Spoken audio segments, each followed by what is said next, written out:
Hey, Craig, to get my stuff? No, he lost the auction. You watched him lose it for you. Mother. All right, listen. This is what you get for trusting an intern, dude. You don't pay him. I pay him, guys. In what? Spellfire cards. Punches to the gut if he fails me. Wow, that's not payment. That's a learning experience. He's not learning anything. Yep. we do not abuse our interns here on this podcast, despite what Chris might be saying right now. I mean, we don't. No. Anyway, we're the Grumpy Dungeon Masters. We have the worst introductions of all time. I'm Jay. I'm joined by my co-host Christopher, Christian, and Dan. Say hi, guys. Hi, guys. Hello there. Come on, Chris. No, I'm not doing it until he does it right. He's behaving. He's trying. He's trying so hard. Listen, I've behaved enough. I've behaved enough this weekend. Nope. Nope. All right, Christian, where can they find us on social media? You can find the Grumpy Dungeon Masters podcast on Apple Podcast, on Spotify, or wherever else you get your podcast. You can also find it uploaded to YouTube. You can also find the Grumpy Dungeon Masters streaming on Twitch TV. Tuesdays and Thursday evenings, we are slowly making our way through a Baldur's Gate 3 Honor Mode run. And coming in April, he is inevitable. The glorious, spectacular, mind-blowing experience returning to you in the form of Grumpy Dungeon Master Christopher's D&D 5e campaign, Waterdeep Worldborn Dead. So if you like what you hear on the podcast, if you like what you see on our Twitch streams, give us a like, make a comment, subscribe. That introduction for that game gets longer every single week. I, for one, am very excited about it. I mean, the way that Christian talks about it, like, I'm surprised I've missed it as many times as I have. I'm gonna keep hyping it up. Yeah, I'm super hyped. You know what? I know I'm having some fun with it, but Chris does run a really good game. So. Oh yeah. Aw, thank you. Always try to tune in on Halloween for Strahd Must Die Tonight. Yeah. And I can't wait for you to kill me at GaryCon. Street justice. Street justice will be had. I might have to play that one. Did Craig let somebody else in here? No. Did he buy another person from the auction house? He might have. By cards, not a person. No. Hi, who are you? Yeah, state your name for the record, your phone number, height, weight, social security number, all that stuff. I don't think we need all that. Okay, well, just state your name for the record. That's you, Ahmed. Talk about me? Oh, right. Yeah. Hey, I was a fan. He fits in already. Yeah. Yep. All right. My name is Ahmed Suffety. 555. I'm 6'3". And I'm not looking for anybody. I'm married, so I got that. Good job. Perfect. Right. Yeah. Hi. Welcome. Or not welcome, but thank you for having me. Yeah, we were on the podcast here, not you. I know. I don't know. He's making a good case here. Yeah, that's fair. I mean, honestly, we barely run this podcast at all, so It's mostly Craig. Yeah. So, Chris. So how do you say your last name again, Ahmed? Suffety. Suffety. Okay. Suffety. Yep. Chris will get that wrong. That's okay. He will get your first name wrong too. He's terrible at names. I've been getting my name wrong all my life. It's not going to be news, and we'll all survive past it. We'll be all right. Good to know. So when you go out and you have your name on a piece of paper and someone reads it out, how often do they get that correct? I don't know. It depends on what state I'm in. If I'm in Michigan, it's probably a 10% chance they'll get it correct. It's lower in any other state, but just because we have a higher Arab population, and it makes sense. It's why I got here probably. So Yeah, no one can get my last name right at all, and it drives me crazy at this point in time. But so I just It's Waffles, right? Unlike these schmucks who have the easiest last names ever. You would think that. You would think. No. Oh, yeah, this isn't all that easy. Mine's pretty easy. Dan, your Mine's so last name is simple that- Chef. People can't get that wrong. I literally have the second most common last name in all of the United States, so I'm good. Yeah. All right. Wasn't the joke in So this is Blazing the main Saddles that podcast. everyone had your last name? Yeah, but that's not So- what we're here to talk about. Go ahead, Chris. No, Yeah. not today. Not today. Not today, no. We're here to talk about Ahmed and his amazing new Kickstarter that's already been funded, so don't worry about it, I guess. You're fool. I mean, I would like to think you'd worry. You know, like now it's a matter of getting it while it's hot. You know, Yeah. Yeah. You gotta make sure you got a copy. you can get it sooner than later. Mm-hmm. And just because So, they've met their goal doesn't mean that they couldn't, go further than that, right? Hey, Oh, So, to go further uh, right? Okay. What's your Kickstarter? What's it all about? So we and by we I all right, let's do this. My name's Ahmed Suffety. I own and run Suffety Games.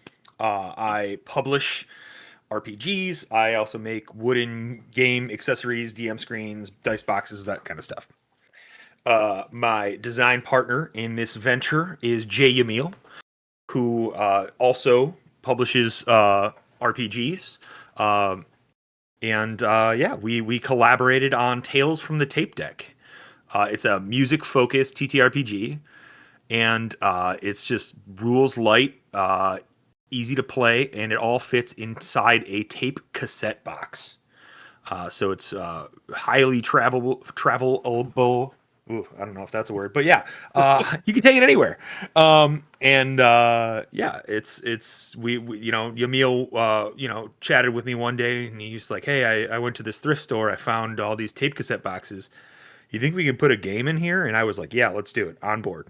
I was literally about to ask you where the hell you'd find a shitload of that box this day and age, other than like eBay or like estate sales or something, and just stripping them out of like everyone's unique because you have some from the 70s or 80s or 90s. I mean that's what all of our prototypes are. It's like I'm ripping through my old dad's jazz cassettes from. Do you need more? Because I have probably another 100 or so here. I mean, we were gonna source them, but I mean, if everybody's got them in their basement, then I do not. I dumped my cassettes, I don't know, 25, 30 years ago. So it's probably a good call. Yeah. Because I'm like diving into it because like now, not only have we become game designers, we're also we have licensed music for this game, and then also Yamil is producing his own music for this game. Oh hell yeah! And at the highest tier, it comes with a tape cassette that is like playable. It has the playlist on it that you need to play with the song. It doesn't need to be that playlist, but any playlist will do. So you're literally recording this to cassette tapes for somebody who actually happens to have a cassette deck somewhere. Yeah. And believe it or not, a handful of people done it. Shit, I might. So I just want you to know, Dan. For a boombox. Dan, I got one. I'll give you one. You got a boombox I can borrow?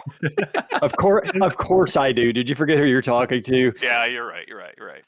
And Dan, I just want you to know, when my father passed, I took his 5-disc CD changer with the 2 tape decks and the attached record player to my house. So I have it and I'm ready to go. I have 2 tapes already loaded. The Godzilla story. Still have like a CD player or a record player because vinyl's back in fashion. But like I don't know anybody, I guess, other than the two of you old bastards that actually have a cassette deck anymore. So understand, Dan, I don't collect cassettes. I sell them. I know. And people buy a lot of them. It is very hot right now. It's just so hot right now. It is. Speaking of hot, I've actually spent about an hour looking through some of the music, at least some of the artists that you guys have linked through here. I've actually heard of a couple of them. I've heard of Loot the Body because they have some pretty dope some pretty dope tracks that are very, very gaming themed, such as Caverns of Thracia soundtrack, which is fantastic. It's the official soundtrack. You've got Wizard Van, which is a personal favorite. And I want to say you have Expedition to the Barrier Peaks, and I want to say they also had a what was it? So what's the module where you find Black Razor? I don't know. Jay, you're failing me, man. The Wizard Caraptus in it, you have to end up fighting Jin at the end of it. It's Black Razor. You basically find fucking Elric's sword. Anyway, they did a soundtrack for that too. For some reason, because I said Expedition to Barrier Peaks first, I completely blanked on the name of the fucking module. But yeah, I mean, tell us about some of these bands. I'm, like I said, I'm familiar with one of them. You said that Emil's is producing his own music for one of them. And Correct, yeah. you know, it has a good mix of metal and rock in here, and you know, some of it is instrumental, some of it's not, but yeah.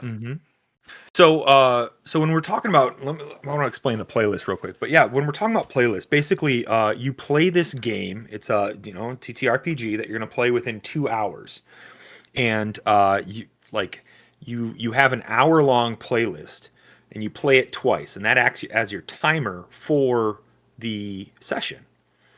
And so you're kind of on a time limit, and there's this kind of pressing tension that builds up through the game and through the session. We play it twice, so you know the exact same order of the songs the next time around. So really, you can play the game with any 1 hour long playlist that you choose to make, and we kind of go through in the core rules and break down like how we make our playlists, how we have those inspire those events and everything else like that. But yeah, we also have the original soundtrack that we're releasing, and it pairs with our Volume 1, Righteous Ride of the Radicals. And then the game is the core rules and then 4 volumes, which is cool and unique because each of the playlists inspires a new volume, and then as the players, you can influence the playlist too in a meta way and kind of game the timer that you have as you're playing. So it uses music in this really cool way that's like outside of the game and outside of the narrative, but still affects it both back and forth. But yeah, as far as the music goes, we have Colony Drop, Evil Eye, Kyoju, Said Deep, Weight Shift, and then Loot the Body. And a handful of these are around North Carolina. That is where Yamil is from. He knows some of these guys, and then he is also, like I said, working on his own music with a buddy of his, and they're kind of just collaborating and making these awesome, instrumental jams that pair really well with the gameplay. It's really fun. It kind of just dives right in and gives you that vibe. Oh yeah. So you, with this Kickstarter, when you get it, the physical copies, it's basically you get cassette, not tapes, but the shells that they go like. Yeah, the case. Yeah, case. Thank you. Yeah, we're calling them cases. I've called them shells before too, though. So yeah, I have. And it's basically you take the adventure and it's stuffed inside there. You get physical copies of this, and then you can run them. What system is it, if any? I feel like that's a loaded question ahead of time. It's a little bit of our own system. We've kind of taken some aspects of games that we've really enjoyed in the OSR scene, and kind of mixed and mashed some things together. But if you're a fan of Morkborg, Dungeon Crawl Classics, Shadow Dark, I think you're really going to be a big fan of Tales from the Tape Deck. We wanted to make the rules seem familiar. So I think at its like D20 core rolling, you'll see Morkborg because we liked the idea of the set DR. And the ease of the like familiarity for the game, the set DR, DC, all of them help you speed the game up so that you are not focused on the minutia of the rules back and forth. You can focus on the narrative, especially when you're being timed. we never wanted the mechanics to get in the way of the timer, so that somebody could be like, oh, well, if it hadn't taken me 3 rolls to do that one thing, we would have made it. So that was definitely a insight to the design of that. Yeah, if you got 2 hours total to play this thing, you definitely don't need to be looking up rules. Exactly. And yeah, so it has your the rules and everything you need in a little mini zine in the tape cassette. Each of the J cards, or like the little art jackets that would be on the inside of a tape cassette, they are rules references. Fantastic. And Does it have the lyric? Does it have the lyrics? It doesn't have the lyrics. No. It does have a QR code for the inspired playlist that we recommend playing with it. And those QR codes go to, streaming sites that a majority of people have access to. And if you don't, that's when we have, the official playlist is also going to be available for download at with the core rules that it comes with that, so it'll be a download code if you're not a person of the internet and want it to just live on your computer as files. But yeah, so fully playable. And then we have each of the volumes kind of have their own music playlist that influences their settings and their own classes, their own settings, their own adventures, their own little twists on the mechanics. It's been a wild ride to design. It's been really fun. It's awesome. That's awesome. Yeah, thanks. Yeah. So I'm sure Chris already hates it since it's not 5e. Yeah, but it is similar enough. I mean, there's a D20 involved, right? Right? Yeah. D20, easy rolls. You just don't have skills, So are all 4 volumes of the Kickstarter modules, I guess, written? It looks. I mean, the brief outline you guys have on the Kickstarter site make it seem like they are. But yeah, we have. So we have. Righteous Ride of the Radicals is the most thoroughly tested. We've been testing it for over a year now, and then we're kind of taking that template now that we know, like, all right, these are the classes that we want to do. This is the kind of thing that we want to do. We have Dawn Without a Coffin, which is the volume 2. I'm very excited about that one. Written and in currently in play testing right now. Droid City and Madness Motel are both in our testing phase. We're kind of like we do this really cool thing where we can kind of send things back and forth to each other and just kind of break them, and then we keep sending them back and forth until we're like, I'm good. Are you good? Yep, we're good. Cool. Let's start playtesting, officially out in the public. But Dawn Without a Coffin. It is a kind of a mix mash, leaning into the Pirate Borg vibe a little bit more. But you are vampires that arrive home after Mardi Gras, after celebrating and probably drinking some humans. You come home and you find that there's your coffins are missing. So you need to find your coffins in New Orleans before the sun comes up. And you're without a coffin, so it's Dawn Without a Coffin. And the music is all of this really cool, like swampy blues and like early brass band jazz, like 70s, 80s brass band jazzes that kind of came back through with that whole New Orleans vibe. And it's awesome because we've taken like the Righteous Ride of the Radicals of where you have these classes, or of course you can go classless, which you get a little buff for your stats. But now we take that aspect and twist it and put it on as your vampires.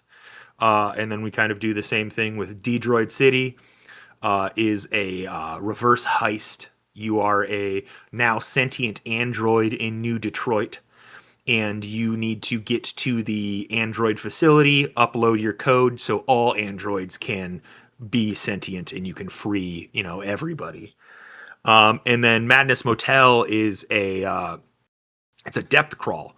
And you are either trying to escape a haunted hotel akin to The Shining with some, Cthulhian kind of vibes, this eldritch horror kind of aspect in the hotel, you're either trying to escape or dive deeper into it and destroy what's powering it. So it's this kind of cool like tug of war depth crawl. But again, you're timed on all of these, so it's a really cool experience as far as ramping up the pressure, getting very like people have been incredibly creative under pressure, which is awesome to see. And people are just having a riot of a time. It definitely steals that not steals, but it definitely like pulls from that Dungeon Crawl Classics like vibe of just some wild stuff can happen. That's awesome. I don't know if there was a question or if I answered it, but I think you did, and then some. Okay, cool. So, question about like the bands that you guys have involved in this. Is this something where you guys made a deal with the bands that, hey, we'll get you guys streams if you let us, link to it with our QR codes, and we're doing this TTRPG. Obviously, all these bands seem to be, let's just say, nerd bands. Oh yeah. So obviously, I mean, I think Loot the Body is probably the most popular of them all, just because they have been used by other people, and they've written songs called Tomb of Horrors and White Plume Mountain, which is the module I couldn't recall earlier. And of course they wrote the Caverns of Thracia soundtrack too. So a lot of people backed Caverns of Thracia, so they probably would have heard of them. How did the deals with these bands work? I mean, I know you mentioned Emil kind of knew some of these guys from where he lives, but what? Yeah. Well, like you're listing off some things that are, familiar to the same point where like Yamil's like, all right, well, these are, people that are in the scene a little bit and would appreciate jumping on a project like this. And as far as the music goes for the official playlist, all of it is licensed music. We have purchased the licensing for it. The streaming services do go for plays for them. But then as far as like us making the tangible deck and essentially distributing music to some degree, which has been a wild adventure that I didn't think I was going to be diving into in terms of that business aspect. But that is why they are limited to 200 copies. So the weird thing with the music list is that like once we have the physical thing that we're distributing now, we've licensed that music. Anything that goes above 200 copies, it becomes like wildly insanely priced. That is if like we were some kind of actual music distributor. So apparently 200 is the magic number. So we got to keep that under 200, which is really fun because then it's like this is a very unique thing to the point where we're only going to be able to make 200 of these. We're never going to see the big money. You're only going to be so successful. Exactly right. Yeah. But yeah. So with the official playlist and that cassette, it's been every bit of that. But then as far as like you're saying, as far as the QR codes go and the playlists, those are all streamed and access as far as like inspired playlists or what we would play to. And like I think I was saying earlier is that you can like we take a song and we go, all right, well, what is this making us feel? What would I want to be doing in a game while I'm playing this? Sure. And that's kind of how we inspire the design aspect. Is we start with the music first and we kind of say like, all right, what's the vibe here? And we have that kind of system in the core rules so that you can do that with your own. Like we want you to be able to make your own playlist in your own world and play your own game and tell us about it because it's going to be wild. It's going to be fun. And we want to hear about it. But yeah, we've had people already excited. They're like, yeah, I can't wait to hunt some monsters to some bluegrass. And I'm like, that's amazing. I want to play that game. Yeah. Right. That was my biggest question because I really am very picky about my music. I only like to listen to Italio disco or space synth with some shift folk thrown in. So I really am picky about it. So if I had to want it with just my own playlist, all I need is like an hour's worth of music, I guess. Yeah. You need an hour's worth of music. There is a mechanic in terms of song length. So some of like in each of these volumes, you have what's called a tape power. and each tape power is unique to the volume, but there's some that spread across all volumes. One of which is called Pop the Tape, so you can pause the playlist for 3 minutes, and kind of we use 3 minutes as a broad term of what the music is. But as far as Righteous Ride of the Radicals go, you can use your tape power called Turn It Up to 11, and you increase the volume of the playlist. And for one song's duration, everybody at the table gets a bonus to their rolls. So you have like this really cool moment where people are planning, and people that are paying attention to the playlist can also be like, this song, I know this song. This song's long. Let's use that. And you can kind of plan some things out and kind of game it above the table as well as at the table in that sense. So yeah, hour-long playlist is what you need. A variety of song length is always fun. But you know, if it's just whatever you want to jam to, then yeah, go with that, you know. Just going to use the heavy metal soundtrack for everything. Yeah, there you go. Yeah. That'll work. I'm gonna use my vintage vinyl Albert of the Chickmunks sing Christmas tunes for mine. Damn it.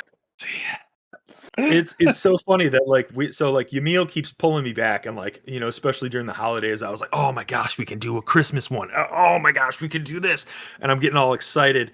So we have like a list of volumes that we want to do, and then we decided, all right, cool, we're only going to do 3, and then we're going to release one as the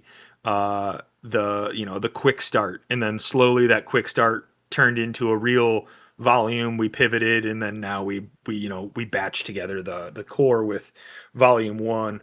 So now there's 4. But yeah, we have a big old list, and holiday music was on one of them. So Alvin and the Chipmunks would be hilarious. And I'd be at that table. Yeah. Yeah, maybe the Alvin and the Chipmunks Christmas album. That way you can make a Christmas themed one. Yeah, I'll be honest. That's the first thing you said, Alvin and the Chipmunks, and that's what I was thinking of. So I guess I didn't even think they had another album. Oh, they've got several. Oh, I know. Yeah, Now that we're talking about it. Not to mention the revival that they had a couple years back. Oh my God. Yeah, didn't they have like a live action version of Alvin and the Chipmunks a couple years ago? Yeah. God have mercy. But why? Yeah, no, we know somebody who acted in one of the movies. You know why? Money. Yeah, there you go. Money. Yes. There it is. I'm just surprised Jason, not Jason Lee, but Brody fell so far that he had to find some chipmunks to go through and survive his life post Mallrats. So Yeah, he could have gone back to skateboarding, right? There's money in that, right? no. Sure. No, not much. Not Tony much. Hawk, maybe. Yeah. Tony Hawk's worth a lot of money, but he made all his money from the video game. That's true. Licensed his name. Yep, that's a dream. that is the dream. Yeah. So the Kickstarter had already been widely successful. I think you guys you beat it in like what, 2 days ish. It was we went to bed and we woke up with having beat it. So it was 1 day, One full and day. we hit our goal, and yeah, we've got 24 days to go. We're making good pace. We're reaching out and talking to folks like you, and I think it's something that, like, at this point it's going to be a game, right? So like anything, more is awesome and extra that we can spread some of it. But I think a big aspect that Yamil and I are excited to is to start taking it to more and more conventions in an official sense. Especially that, so we've been play testing it. We took it at Origins. It was at Gen Con. It was at PAX U. And we've had a great time running it for all these people. But now we're extending into the different volumes. So people are definitely getting some cool flavors. And we only have Righteous Ride set up for GaryCon. All the seats are already sold out. But I think Saturday night I might try to run Volume 2 or perhaps one of our bootleg volumes. We've been putting together our bootleg volumes, which kind of collaborate with systems that already exist more so than are already there. So we got one we're working with for Pirate Borg that's going to have a really cool Gary Con setting thing that we're going to bring to Gary Con. So it's going to be a cool little unique thing there.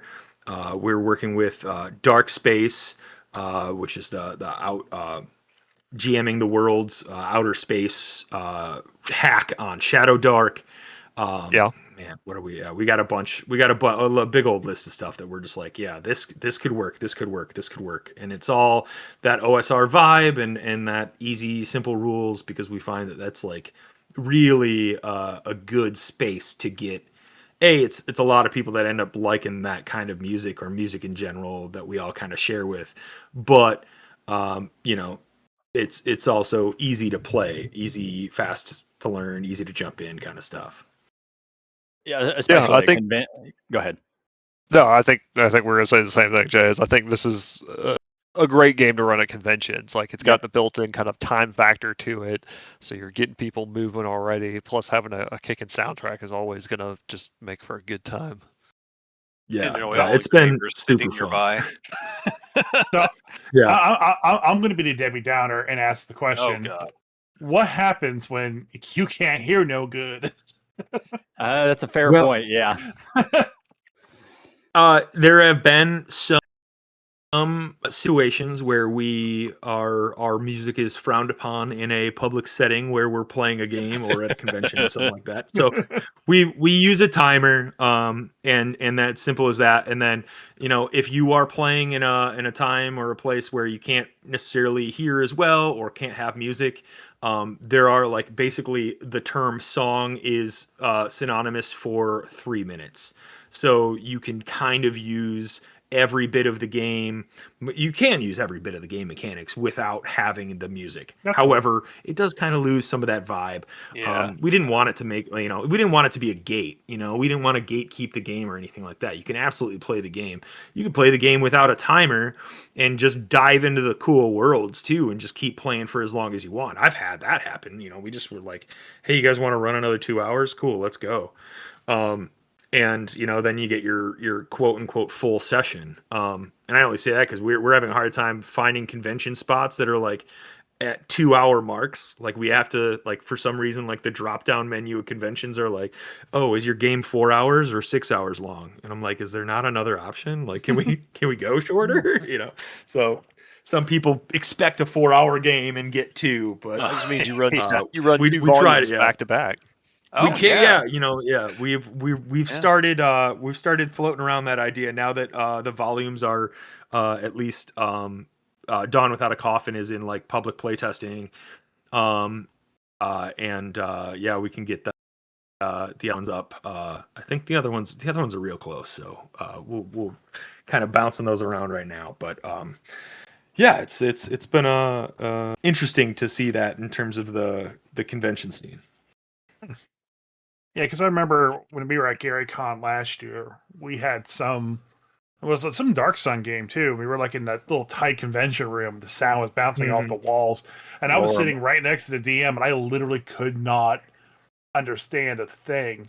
And then I was thinking of, like, well, how can I play this at my local gaming store without missing off all the Magic the Gathering players?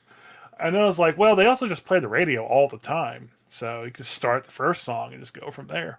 But it's really cool, and a lot of good foresight to plan ahead for just what each increment is. So that was a great idea, because I'm one of those people that just can't hear so good when once there's enough noise going on, everything just muddles together, and I just can't make head or tails of it. The basement rooms, Laura Moore at Gary Con last year, we played 3 games down there, maybe even more, and vast majority of them, it was hard to hear anything because there were so many people packed into these small rooms. Yeah, we're pathetic old men, man. We're just pathetic old men. Hey, I get it. I'm a woodworker. I've got hearing damage. I can't, I get it. I have the hard time hearing stuff too, and especially in those big rooms, you get so many. I'm starting to pick up a conversation 3 tables away on accident, and I'm like I can't differentiate between that noise. So I hear you. The cool thing with Gary Con is that we're in the Williams Bay room, and I don't think that there's other games running in that room when we're running. So weirdly, we hit the lottery with that, and we're gonna be able to like do the game justice when you're playing in my basement right now I'm in my basement, spoilers. But yeah, that's where a lot of my playtesting goes on, and then occasionally I'll take it to the game store down the street. But getting into a private room like that is definitely the cool setting and a very unique experience. Yeah. Oh, that's pretty cool. Yeah, thanks. Yeah, this is a very creative idea. I've definitely never seen anything quite like this. So I'm not surprised you guys were able to hit your goal real quickly with currently 24 days to go. Hopefully you get a lot more pledges. Yeah, thanks. Yeah, we're hoping the same. And as we're saying, it's like we decided not to go with any like stretch goals or anything like that. We just wanted the game to be a thing and not to get too hung up with anything extra that might or might not happen. Games tend to stretch themselves a little thin with stretch goals in a not trying to be ironic or anything, but it does happen. Oh no, yeah. I've seen that so many times where games they seem to bite themselves in the ass with stretch goals, and it makes everything take way longer than they thought it would take, and then the more I don't know, I think it gets even worse when you add things that are not part of the game. They're producing an RPG book. And they're like, oh, it's this hardcover book, but then we'll add dice, and then we're going to add a mug you can get, and then a bag, and then those are all physical things that you have to go and get manufactured, and then that just adds a whole new layer of complication and more partners you have to work with. And yeah, it's tough. And we were like, we already have 4 volumes. Let's not hide them behind a stretch goal. We're already working on them. It's already going to be, like we're already going to release them. So let's not try to block that or put heaven forbid we don't hit that goal and we already have something that we've written, but we're not going to hit it. And then it's like a weird, public thing of like, we were not necessarily being honest about this truth goal or about this stretch goal. So you get the video game day one DLC where the game has just come out and there's already an expansion you can buy for it. You're like, wait a minute. Yeah, you mean DLC is this lot content, guys? I don't know what you think it means. Yeah, or a tabletop role-playing game called Forgotten Realms, where you have to download all of the other stuff that should have been in the book. Gosh, yeah, but in a world where it's increasingly getting closer and closer to that kind of stuff, we're just like, yay, we got all this stuff made. Let's let everybody know and talk about it. Yeah. This is the cool kind of like punk rock kind of DIY game stuff that I love to see, where you can take chances and be creative and try to do something different than all the stuff that's mass produced out there. Yeah. And reminds me when you used to like the old if you want to find out about like upcoming like punk bands and stuff, you have to get a hold of those old rags, and they would come with a cassette tape or something, and like that's how you distributed news about where shows were and who was playing. Hey, that's a good idea. I'm gonna I'll do that. Idea stolen. Yep. Now we're just talking marketing. But yeah, I mean, it's you're absolutely right. It's been really fun. It's been great to be like this level of creative, and kind of do our own thing. In the past, we've worked on a lot of other people's projects. Yamil's had his own projects, and he loves doing those. I funded a backer kit for Mothership Month this past November, and it was great working on that and kind of just doing like my own thing. And that was an awesome aspect that Yamil and I both share, and we're like, all right, let's do our thing, and not necessarily have it be beholden to a quote unquote greater power or anything. What did you do for Mothership Month, if you don't mind me asking? Mine is called Stand Deliver. It is a dueling module in. So all the theme this year for Mothership Month was Prospero's Dream, the big space station from A Pound of Flesh. Basically, Sean was talking to like, hey, this is a giant station. Do whatever you want on it. Just have it be like station vibes. So I have a entertainment district that is essentially kind of like this push and pull between the criminals and the pirate organizations versus like the security force that is probably getting paid off or bought out by somebody else too. And then while this vibe is going on of these heads butting, you have a drug use outbreak that essentially you use this drug and it turns you into a monster, and you start becoming like cannibalistic and eating people in the streets, and then like the system goes on lockdown. You got to get out, and it's been it's been a really fun module to write because it's just like one thing after another. And yeah, Yamil's gonna be doing the editing on that, and has been helping out with that as well. And it's been really fun. It's been really cool. We added 2 classes, so you can have pirate or sec ops, which security operatives are very much like pulling on that murder bot kind of vibe. If you're familiar with the books or the show. Mm-hmm. But yeah, it's been fun. You know, pirates all have this very cool, expanse influence of this kind of like anarchist space, out for themselves kind of person. And yeah, they all have loadouts, and it's really cool making the whole thing. The whole book. I think it's going to be like 50 pages. So should be fun. Yeah, Nice. I got to play Mothership last year at GaryCon for the first time, and I really enjoy that game. I actually found a physical copy at one of my local game stores just a couple of weeks ago and bought it. So nice. Tiny little book, doesn't require a whole lot, and just a great system. Yeah, it's fun. It's light, and I've played some of the others. I've played Alien. I've played some of like the others in that vibe. And I keep coming back to Mothership, and I like the system. I like the whole vibe and how it is. It's not licensed legally. It's not it's not Alien, but that is great because then you can throw your own twists and you don't need to stick to any kind of canon or anything like that. Yeah, I also picked up at the same time as Mothership. I bought the Alien starter kit because I'd been wanting to get into it for a long time. And system wise, they both will run relatively the same. But you're not wrong in that Alien. I mean, everybody who loves the films, has read the books, comics, like there is canon there. So yes, there's a lot of books about Alien.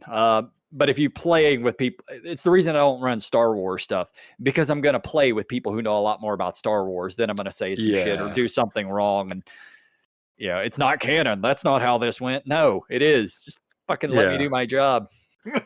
That's why if you play Star Wars, you never play in the actual, universe or the time period that everyone knows. And then whenever somebody tries to call you on, it's like, shut the fuck up and get off of Wikipedia. Yeah. Yeah, very much so. But Alien would kind of had that same issue as well. Yeah, but it's got that cult following.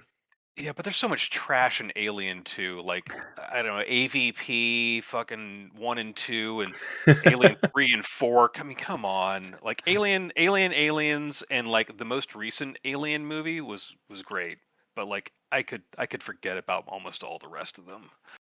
Yeah. I mean, maybe that's sacrilege for people who are really into Alien, but man, and then there's trash. Yeah, there was Aliens Dark Descent, which is a video game I was playing not too god awful long ago, where humans have been getting genetically engineered with the aliens, and you start going on off into fucking crazy tangents at that point.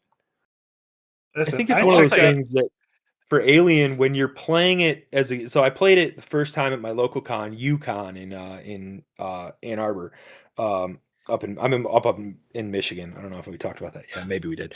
But it like you do fall into like that. The corporation is doing their thing and trying to weaponize this species, and that's almost kind of like the cadence every time. At least it was when I played, and it has been, in the shows and I haven't seen the show, I guess, but Alien Earth. I was actually watching it earlier, and it's really fucking good. All right, cool. Yeah, I've been holding off because I didn't want it to influence me. I did actually watch Predator Badlands last week, and surprisingly, I mean, obviously Predator and Aliens, same universe. Mm-hmm. The corporation of what's the name of the big corporation? Weyland-Yutani. Weyland-Yutani has a major role in that entire movie, and I will say I was not expecting much when I turned it on, and I got way more than I wanted. It was fantastic. Definitely watch it if you have not yet. I have not. It is on my list. I want to get a good chunk of the book written for my. I don't want to you don't want to accidentally lift, changing my shit. Yeah. So I've got my Appendix N for this, and I got to finish this book up proper, and no, that's fair. Then I'll take time to sit down and check it out for sure. Yep. Just save them. Be ready to watch them when you're done. Oh yeah. Well, that's cool. Yeah, maybe we'll get some Mothership at GaryCon going too. Yeah. I tried finding a game. There was very little Mothership, and I was not able to get into one. So if somebody wants to run one, hit me up. Yeah, that was a fun game. I loved. We played. I think what was it? Another part of another bug hunt. Yeah. We go down there. Yeah, they're like, oh yeah, you get issued with these weapons and stuff. To go down, find out the weapons don't work on the bugs, and then find out later that the company knew that the weapons didn't work on the bugs, and we were just kind of sit there as a death trap. It's a real Weyland-Yutani move right there. Oh yeah. Yep. Oh yeah. Stuff it doesn't work on them. We know it doesn't, but you're going in anyways. Yeah, it's another great module, and that's their beginner module too. Oh. Yeah, it is great. I love the kind of the way all the like kind of panic and the way all the classes accumulate stress and interact with each other. I was playing the android that whenever you don't react the way people think you do, it causes everyone else in your party stress. Yeah. It's really smart the way they built that out, and I love the panic system. It's really cool. Yeah, if you ever want to Android show on Apple TV, they have that crap. What is it called? Sorry, it's a tangent. My brain went crazy. Is it Murderbot? Maybe. That sounds right. Yeah, that's the security operative one with that was the one I was talking like that has some influence for my Mothership. I was reading the books when I was kind of like doing that.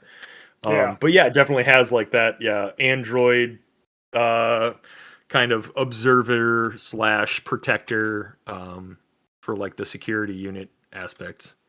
Yeah, it was really. If that's what you're talking about. I watched a little bit of that show that's really cool. Yeah. All right. Anybody else got any more questions for him? I just wanted to say I didn't know that the. So I backed your Kickstarter the second I saw it because I wanted to. And this was well before Yamil even confirmed that he'd be on, and then said, "Hey, Ahmed's going to be on with me," and then Yamil disappeared. So, I didn't know that the limited one was actually just like used to shipping out a cassette, and now that you explained that the music had a limited run of 200, that's even more awesome now. And definitely people need to get on that if they want to get that little cassette. Yeah. I definitely do. Yeah, it's definitely one of those things like we're kind of like learning a little bit about the music industry, but it's cool, it's fun. We're really excited for it, and we can only sell 200 as per contracts, so that's all there is. That's really weird. But I like it. I like the limited. It's a weird number to me, For me to think about it, it's like 200 for some reason means you are 201 means you're like a pro. And like under 200 you're just like this pro amateur kind of level, but like yeah. I mean, I guess they had to think of some number, and that was just the one that they did. But yeah, that's just weird. That's the number. Like, under that, you're the guy handing out demo tapes, in the mall or on a street corner. But over that, then suddenly you're a music professional, and they need to talk to you about your income. And I'm curious. And I like the idea that the guy on the street can only hand out 200 too. Like he's got them counting. That's weird because like I remember like one of my roommates is in the punk rock scene when we lived in Virginia, and I can definitely tell you that his album that he wrote and produced and they did all stuff, we sold a lot. I don't remember the number, but it was definitely more than 200, and we definitely gave away even more than that. So like it's just weird how they have that grip on the industry as a whole, I guess. It's odd. I'm curious how long that number has been in place, or did it ever grow? If this came in the 1940s or 50s and it's just never changed despite selling massive amounts more of music. Yeah, I'm always curious if like it's just arbitrary or is there like science behind it too? Is it some like big wig that was just like, I don't know, let them sell 200, but if I see a 201st, I want more money out of them. Or was it just like actually calculated? Mm-hmm.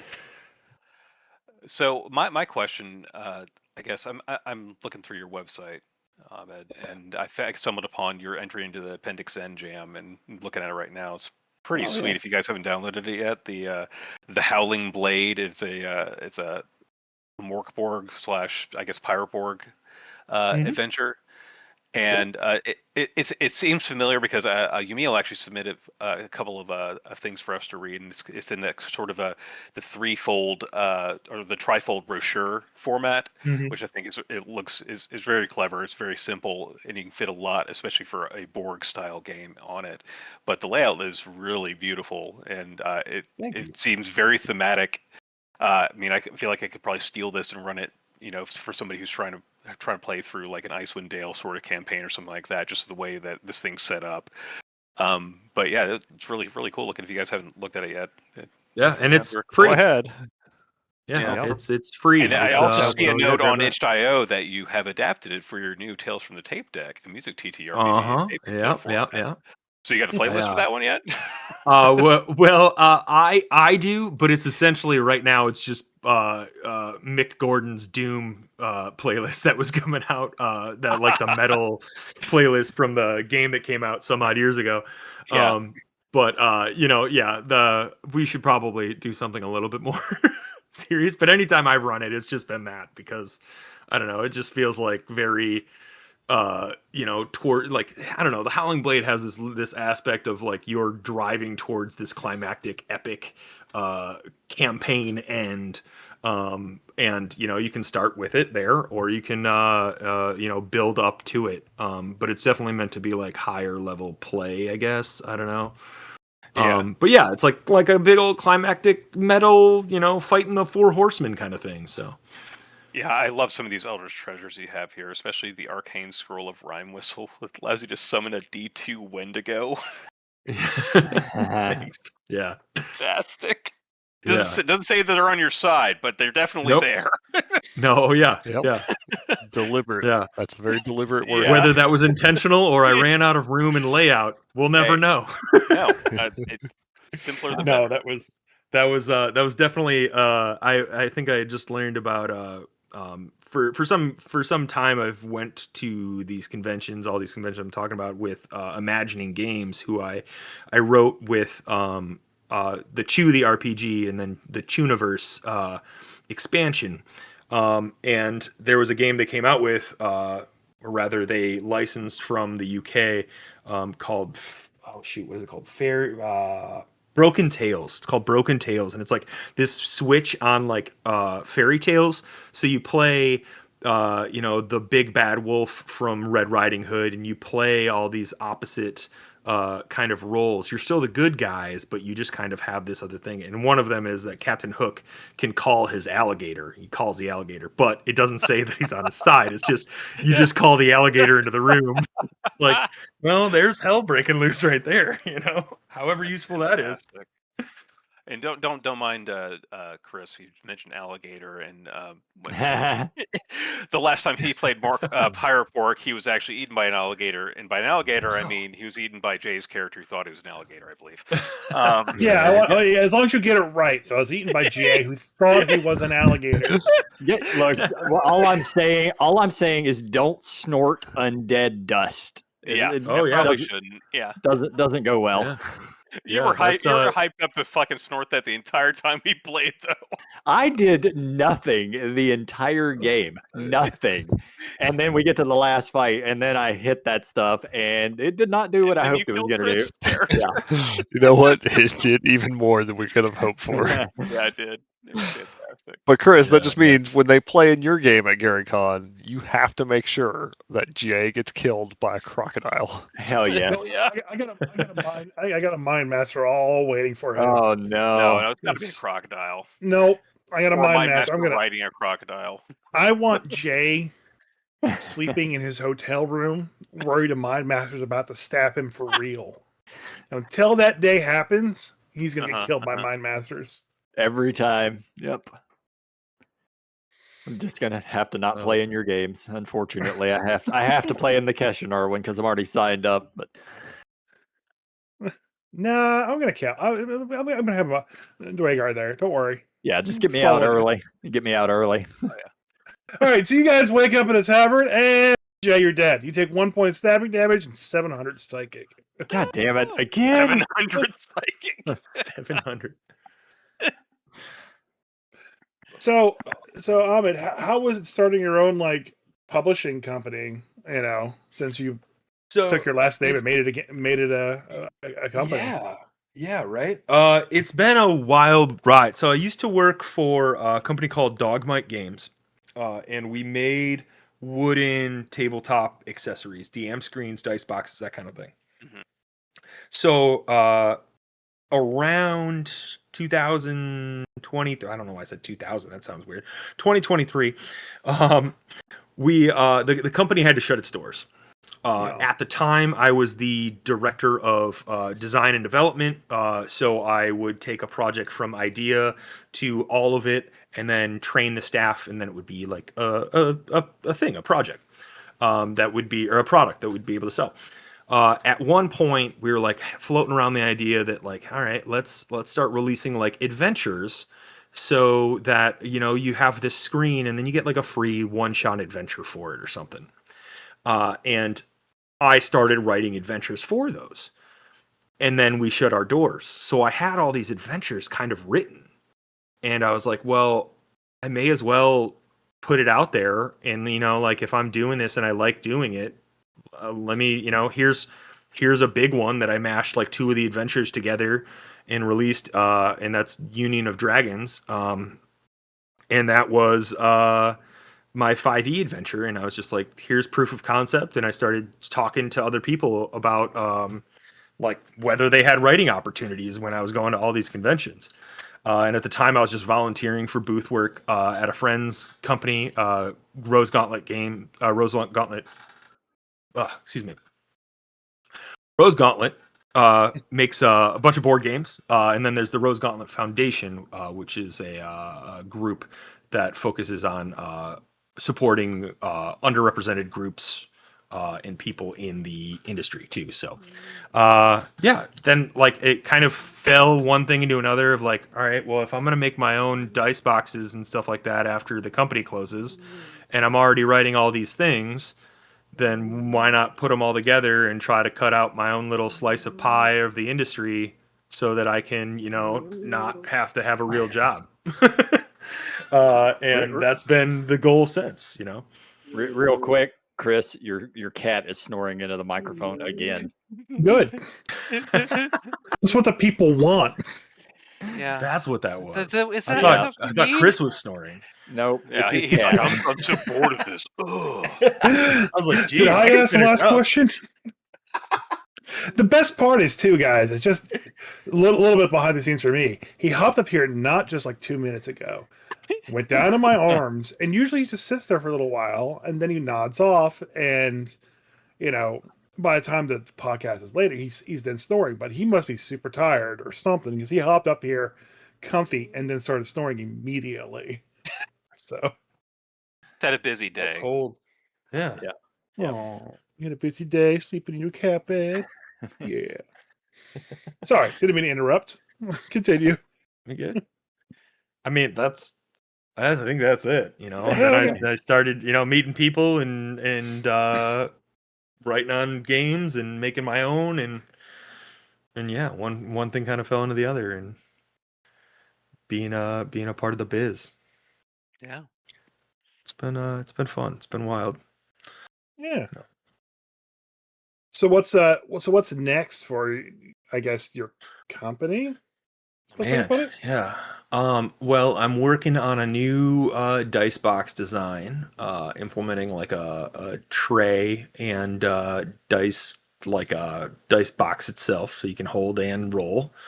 As you may have seen the stuff on my website, but it's like high detailed. I really like putting together things that are like a very unique piece for somebody. I try not to make the same piece twice. I was just at Page, the Philadelphia Area Gaming Expo, and like a guy was like, "Hey, I have this piece of wood at home that I was supposed to make my son's rocking chair or make him a rocking horse out of." And he's like, "Now my son's 16, so can we make a dice box for him instead?"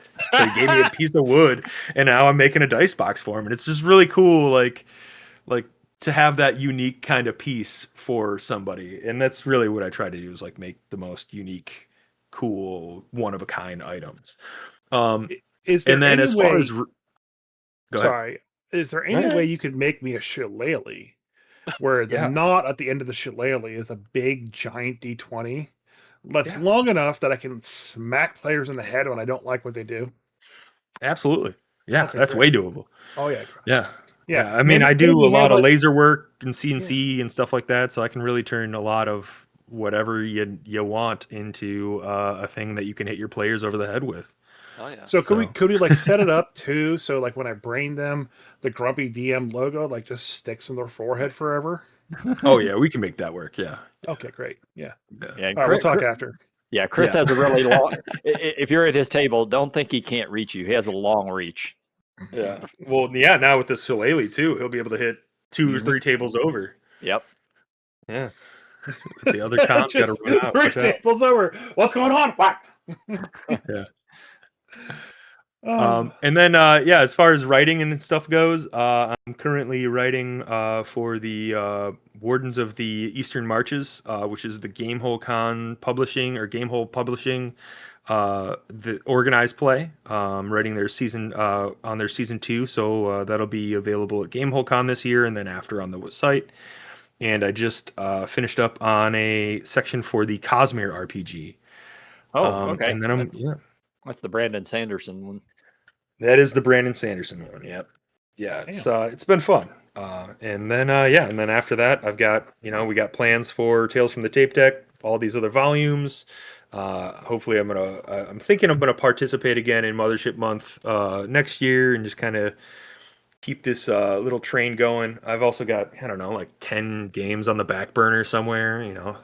3 I've had play testing for some time, so I should probably get those done. Just keeping That's yourself awesome, man. busy. Yeah, keep myself. Yeah, and it's one of those things like it's there's all these little tasks to do, right? And this little bit of stuff, and if I can, like I said, if I can cut my little slice of the pie out for myself and make it something that I can convince my wife that I I can do this for a living, then yeah, awesome. Then I can do it for a living, But Yeah. I'm working towards that goal, All right. Yeah. A talented author and writer and woodworker as well. There's some pretty impressive stuff that's on your website. So Thank you. You clearly learned a lot at your previous company. If not, you probably brought the tools with you. Yeah, I've have some of them for sure. I mean, just to say that you have a CNC machine, I got a CNC machine in the garage. Like that's rare. Yeah, it's I know it's a little bit ridiculous too though. Like going to pick it up with my wife and you're like I've got like a 100-watt laser in my basement right now and she's like, "Is this going to fit? Why is it 6 feet long? Like why do you need a 6-foot laser?" How are you get into the basement? Yeah, first of all, that's a ridiculous question. Everybody Yeah. needs a 6-foot laser. I That's mean, that's the coolest thing I've heard today. Yeah. Haven't you seen the James Bond movies? Everyone needs a 6-foot laser. Exactly, right? How else am I gonna kill James Bond? Yeah, right. Moonraker.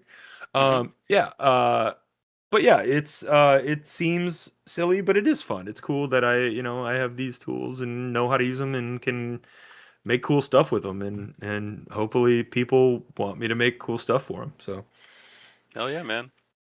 Yeah.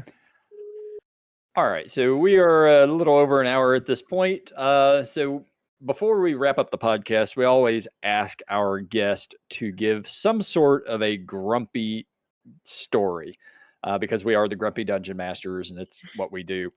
Your story, it could be about players, it could be about a game that you've run or participated in, it could be about rules you hate or systems you hate or whatever you want to hate on. Just hate on something for us. All right. So back is like I don't have a long history of TTRPGs. I tried to play 3.5. I tried to play Pathfinder, and then 2020 rolled around, and I was like, all right. With COVID hit and everybody's inside, my friends have no choice but to play online with me.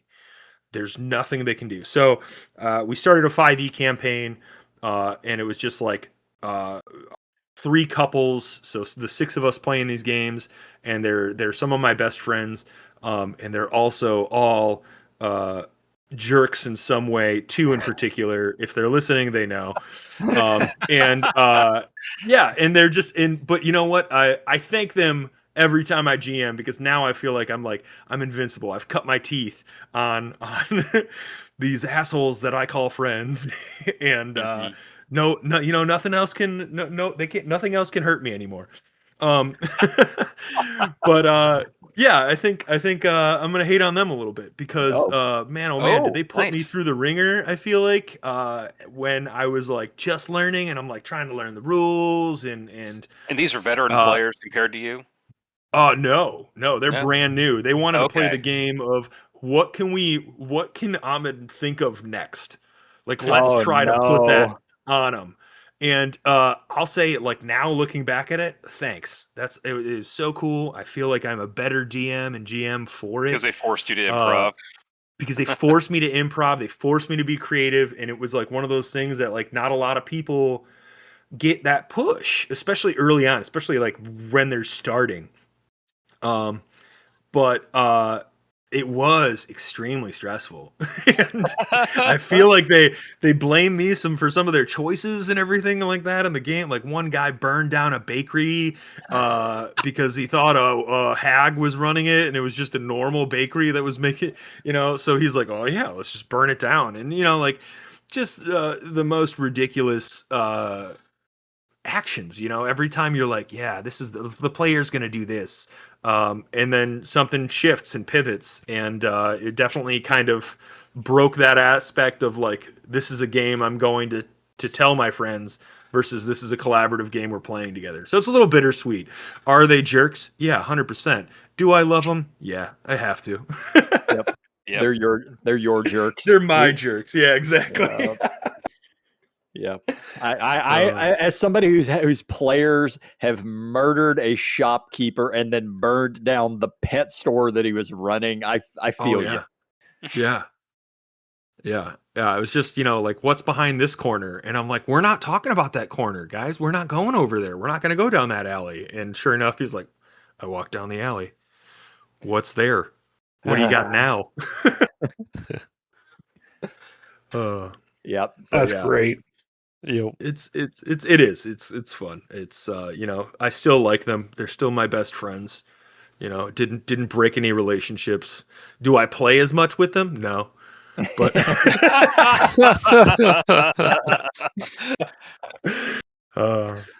Perfect. yeah.